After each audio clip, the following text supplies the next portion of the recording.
the NAFTA dissent, and then the war powers dissent.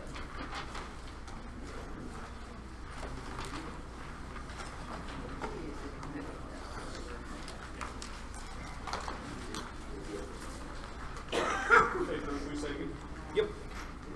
Nuke power, oversight trade-off, NAFTA, and war powers.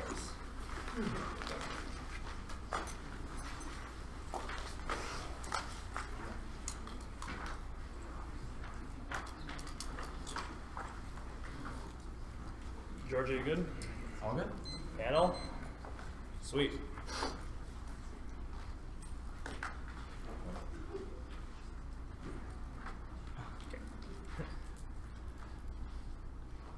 Now going for this grant no warming impact, the oversight trade-off just said grant no readiness impact. It proves the U.S. leadership is totally irrelevant to how global countries behave because the readiness has no effect on deterrence. The NAFTA stuff, I'm going to concede the terminal impact defense. The rest of there's no cross application of this other stuff. The stuff that says that lawmakers compartmentalize issues says that lawmakers are containing fights ideologically and preventing them from poisoning the rest of the congressional agenda. It does not prove that there's no issue spillover between different areas of war powers. And it does not prove that one war powers victory does not spill over to others. The emergency declaration thumper is wrong. It is not a loss because our dissent is about structural changes in the separation of powers. This resulted in a veto, which means that Congress was ultimately rebuffed. It'll never get overturned. Romano 320. The House elects the votes and will take 44 more. And it's declared that any override and arrival of the Senate vote as coordination a short need to overcome the veto, so it amounts to mere posturing without doing anything. The court will also defer lane and 19 the courts will reluctant to second-guess security-related determinations so by special power provisions, but at least their laws presidents enjoy presumption of legality. Only Congress can reclaim the emergency powers. The lawmakers want the responsibility back. The war powers dissent. Bioweapons cause extinction. They're engineered to overcome traditional barriers to disease spread. It kills every person. That's the Sandberg evidence in terms of arms control. A successful deployment of asymmetric weapons empties faith in the broader system. Press powers turns the case.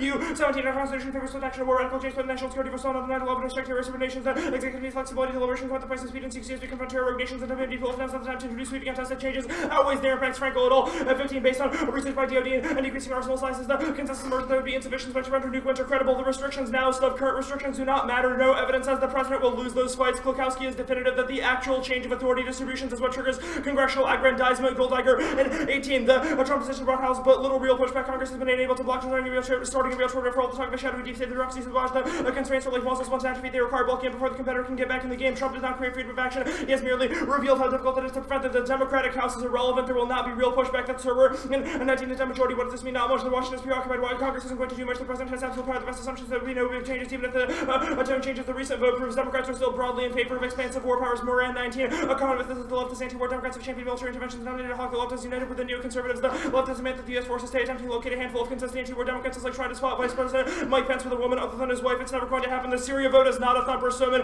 In 19 Syria, there is zero evidence of constitutional considerations played any role in his decisions. Trump is going to have his way to emphasize that the president has a broad power to initiate a wide range of conflicts, particularly an extraordinarily broad concession of the president's authority to use military force. Even if there's some minor oversight, it's not sufficient to meaningfully check the presidency. Cruz in 19 nobody is there to hold him back. The imperial presidency will outlive any one president unless more is done to institute real checks. Nuclear authority uniquely spills over, which means all these other issues don't matter. Scary 14. Once Congress has authority overseeing nuclear weapons, atomic weapons, it was infantilized and provided to so they barely lost its gravity. The capacity deteriorated as did their sense of obligation. Book after book described Congress as dysfunctional or dead. Once Congress regained authority, however, will travel back along the reverse path requiring stature, intelligence, and commitment. It once had the block wave evidence is terrible. It's from 2017, predates when swing Justice Kennedy was replaced by Brett. The court clearly has no appetite to constrain the executive now, even if it does not thump the link, because our argument is about emboldenment of a branch, taking on another branch and winning. It takes Congress clawing back the authority to become emboldened, which is the Klukowski evidence. The Courage NPR and other thumper argument says that it is the current policy. It does not say that Trump would not defend it or engage in a fight about authority. Trump wants to adjust NSA's Pizzelli, and 18 had to say something important to change. Trump said that the U.S. wants to reserve the right to make any adjustment and assurance warranted by the evolution and proliferation of non-nuclear technologies. Klukowski says any authority fight spills over because when one branch claws back its authority, results in emboldenment and proves that the authority fights can be won. That's true even if he agrees with the policy posture 8. In many cases, Congress and the President agree about the policy outcome but disagree about the lens of authority. The President's problem is that Congress might interpret his acquiescence as recognition that Congress has the power to force executive officials, the political legions, relied on a middle way. The acquiescence in the decision while claiming that acquiescence is a matter of comedy rather than submission to authority. A president who cares about maintaining the constitutional powers will refuse congressional restrictions, create public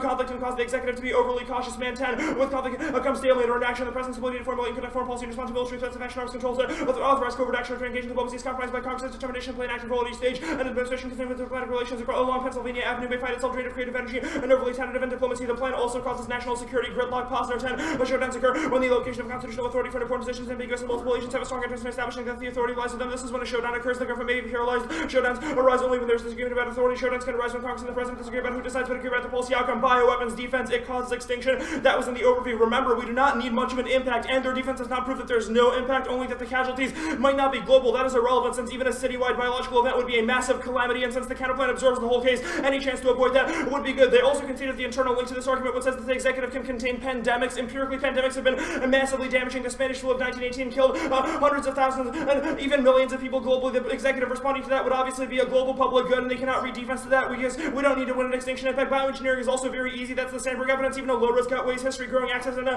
diffusion of state-based capabilities. That's Mill at 17. Historically, the disease responsible for the greatest death tolls. Skeptic with the unlikely spread of remote populations, overcome genetic resistance, evade detection, and countermeasures, colons, and transmission, trade-offs, so evolutionary pressures. Those arguments do not rule out a species going extinct due to disease. There are historical examples of human populations wiped out. Many diseases are proof that even short scale attribute can be realized by tech and mind space. There's a long track record of state-run bioweapon research upon cutting-edge S&T to design agents not previously seen in war. Bioweapons were used across multiple continents on state actors with explicitly omnicidal aims to daylight capabilities, but in future decades, access and experience users grow. Even conservative models find that despite low probability, society still ought to invest more in preventing extreme biosecurity catastrophes. Hold the 1AR to the 2AC arguments. Anything else makes block strategizing impossible. Wimmer was marked with the words expensive instruments, and the only warrants that came before that were not dispositive on proving the development is impossible. It was just a list of words that said that it's incredibly expensive, which is obviously not a barrier if you're trying to end the world, and the rest of it just says that you need a lab and instruments, but that stuff is spreading now and in the future. Rose 14, synthetic biology has made bioengineering accessible to the mainstream biological community, coupled with the ease of measuring and rapidly growing do-it-yourself biology. A chance of not only more attacks, but also potentially more deadly ones will inevitably increase the low cost and significantly reduce the level of necessary expertise, may change how many non-state actors view biological weapons as a worthwhile investment. Rapid investments in synthetic biology could be a game changer. The bar for attaining biological weapons has been lowered and is likely to continue to be lowered. New biotech capabilities prove Miracle 13. Science and technology and molecular biology have made enormous advances in the same techniques allow for another virus to turn into 100% lethal bioweapon resistant to any new antiviral therapy, a virus genetically engineered to infect so quickly to generate. Scratch that card. Just answer existing free zone treaties. They're old. Existing free zone treaties are old. I already read the thing about existing policy alignment. This card, the Congress has massively shifted, and we control this for that stuff because of this stuff right here.